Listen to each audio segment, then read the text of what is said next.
Hi, Jim Obermeyer.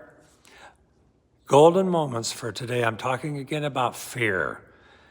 It's been said there's nothing to fear but fear itself, but I'd like to tell you that that's kind of a trite statement. It doesn't always work as it might, just thinking about that. Nothing to fear but fear itself. Well, there are a lot of things that we can fear in life. I've been through many of them. I've been through a great earthquake, the Los Angeles Northridge quake.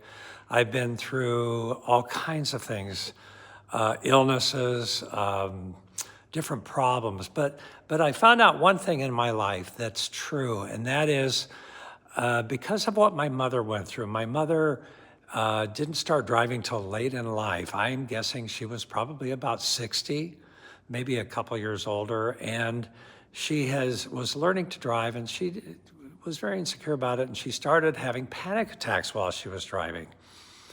And so what happened with that was she stopped.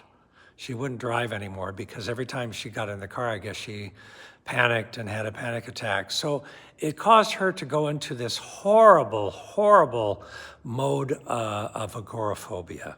Agoraphobia is a mental illness that takes hold of some people that makes them not want to go outside and face things, face the world, whatever. I remember she would go shopping. My wife would take her shopping when we lived in the same town, and she didn't want my wife to leave the aisle she was in. It was that bad, the fear that gripped her heart. Another thing was, it was kind of, maybe we thought kind of funny at the time, but she would go to the front door if we were staying there, and she would lock the door, and she would stand there for 15 minutes. She would put knives under the molding. She had a chain lock. She had a deadbolt, and she would just be fiddling with those to make sure that they were locked. She was scared to death somebody might break in. That's a fear that grips the heart, that ruins your life. You do not need to go through that kind of fear. I know what panic attacks are. I've had them. But I've also studied it to where, yes, you can take medication for them, but you also have to mentally decide you're not going to let them rule your life, and you're not going to let them stop you from living.